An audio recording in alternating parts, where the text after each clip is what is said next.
रविंद्रनाथ टैगोर वंदे मातरम की अमर भूमि, समृद्ध कला कौशल से भरपूर राज्य बंगाल के नॉर्थ 24 परगना स्थित केंद्रीय विद्यालय की छात्रा मधुमिता मल्लिक हमसे वर्चुअल माध्यम से प्रश्न पूछना चाहती है। मधुमिता, कृपया अपना प्रश्न पूछिए। माननीय प्रधानमंत्री महोदय, नमस्कार। मेरा नाम मधुमिता मल्लिक है। मैं पीएम श्री केंद्रीय विद्यालय बैरकपुर थलसेना कोलकाता संभाग की 11वीं विज्ञान की छात्रा हूँ।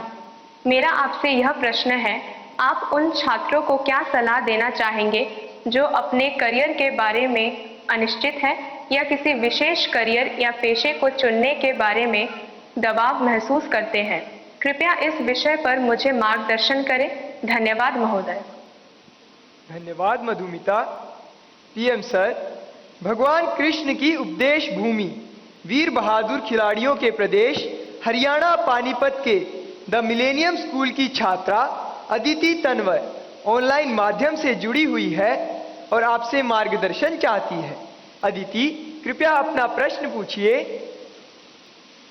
माननीय प्रधानमंत्री जी, नमस्कार। मेरा नाम अदिति तनवर है और मैं the millennium school Panipat Haryana की कक्षा 11वीं की छात्रा हूँ। मेरा आपसे प्रश्न यह है कि मैंने ह्यूमैनिटीज को अपने विषय के रूप में चुना है और लोग रोज मुझ पर ताने कसते हैं। मुझे यह विषय पसंद है, इसलिए मैंने इसे चुना है, पर कभी कभी तानों को संभालना मुश्किल हो जाता है। इन्हें कैसे संभालें और कैसे नजरअंदाज करें, मैं इसमें आपसे मार्गदर्शन चाहती हूँ।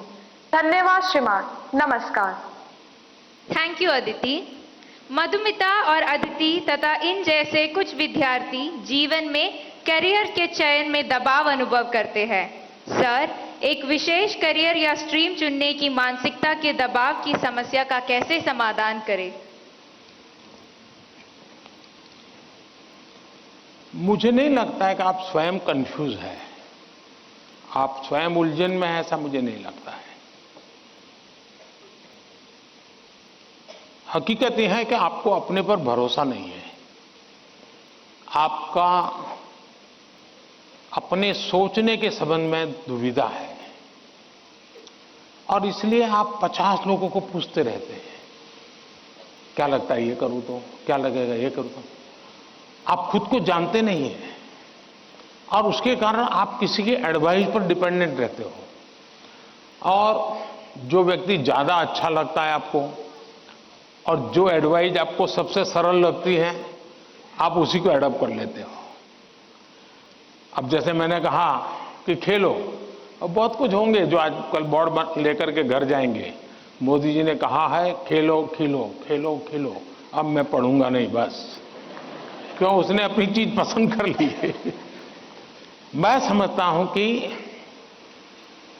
सबसे बुरी जो स्थिति है ना, वो कंफ्यूजन है।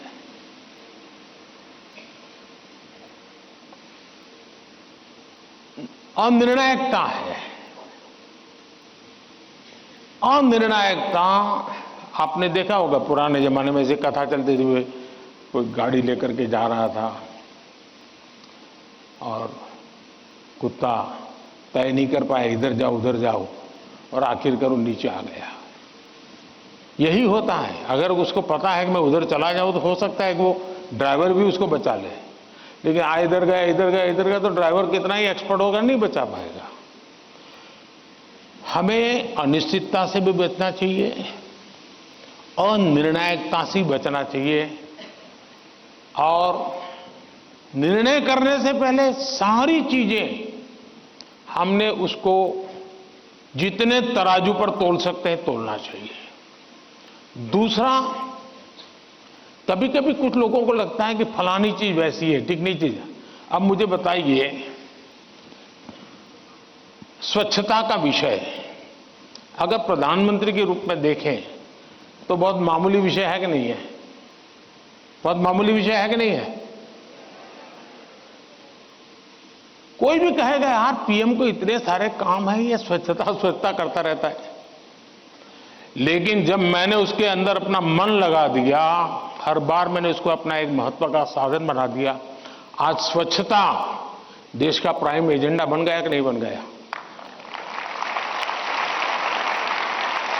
स्वच्छता तो छोटा विषय था, लेकिन अगर मैं उससे जान मैंने भर दी तो वो बहुत बड़ा बन गया। इसलिए हम ये न सोचे, आपने देखा होगा, कल मैं पूरा तो पढ़ नहीं पाया लेकिन मेरा नजर गई कि किसी ने कहा है कि पिछले 10 साल में आर्ट और कल्चर के क्षेत्र में भारत का मार्केट 250 गुना बढ़ गया है। अब आज से पहले कोई पेंटिंग करता तो माँ बाप कहते पहले पढ़ाई करो, वैकेशन में पेंटिंग करना। उसको लगता ही नहीं था कि पेंटिंग भी जीवन में महत्व का विषय हो सकता है।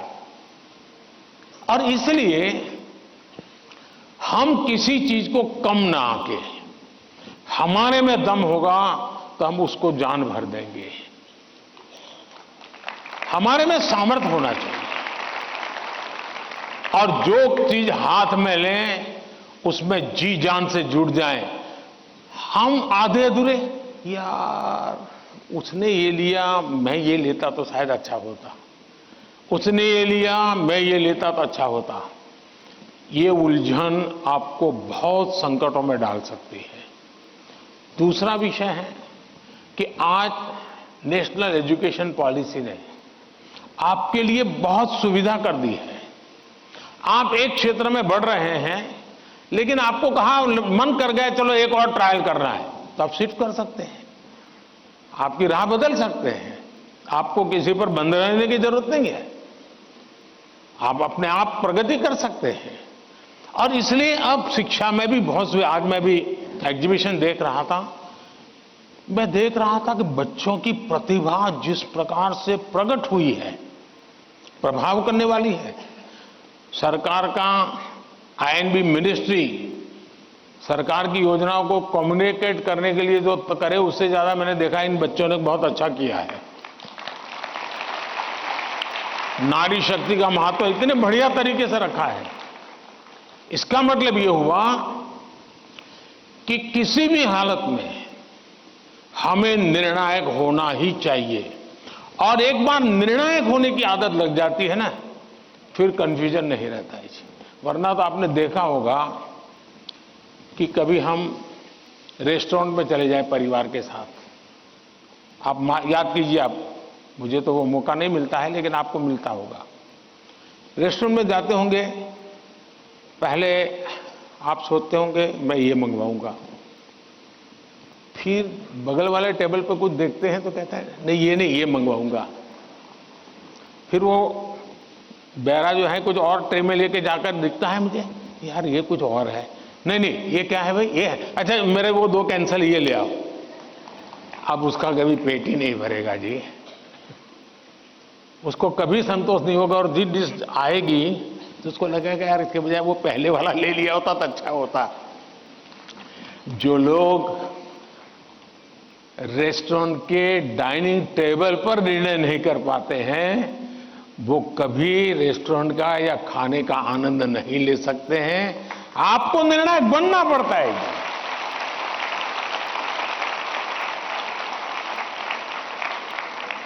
अगर आपकी मां आपको डेली सुबह पूछे आज क्या खाओगे और आपके सामने 50 वैरायटी बोल दे, आप क्या करोगे?